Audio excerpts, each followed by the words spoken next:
Magandang araw sa lahat.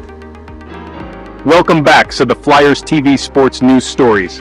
Don't forget to subscribe to our channel to keep you updated. At ang mga nakakaabang na labanan sa NBA ngayon, panoorin natin.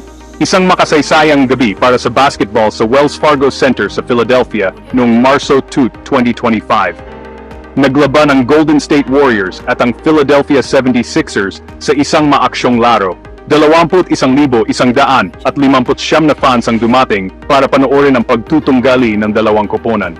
Sa huli, tinalo ng 76ers ang Warriors, 126-119. Si Quentin Grimes ay nakapagtala ng career high na 44 points. Pinangunahan niya ang opensa ng 76ers at talagang ipinakita ang kanyang galing. Magaling din ang laro ni Kelly Oubre Jr. na nakapagtala ng 20 points. Para sa Warriors, pinangunahan ni Stephen Curry ang koponan na may 29 points at 13 assists.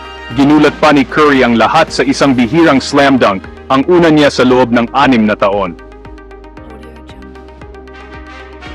Talagang uminit ang laban sa ikatlong quarter na maka-score si Grimes ng 12 points sa loob lamang ng 7 minuto. Ito ang nagbigay 76ers ng 15-point lead.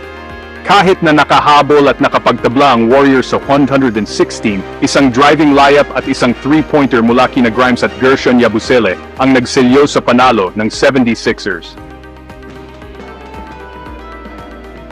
Napatid ng 76ers ang kanilang siyam na sunod-sunod-sunod na pagkatalo. Malaking bagay ang panalong ito para sa kanila. Sa kasama ang palad para sa Warriors, natapos ang kanilang 5 sunod-sunod na panalo. Ang 76ers ngayon ay may record na 21 panalo at 38 talo, habang ang Warriors ay may 32 panalo at 28 talo.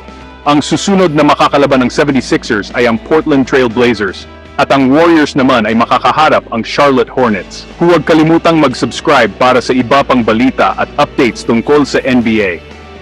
Maraming salamat mga ka-Flyers. Ang inyong pag-like, pag-share at pag-subscribe ay nakakataba ng puso.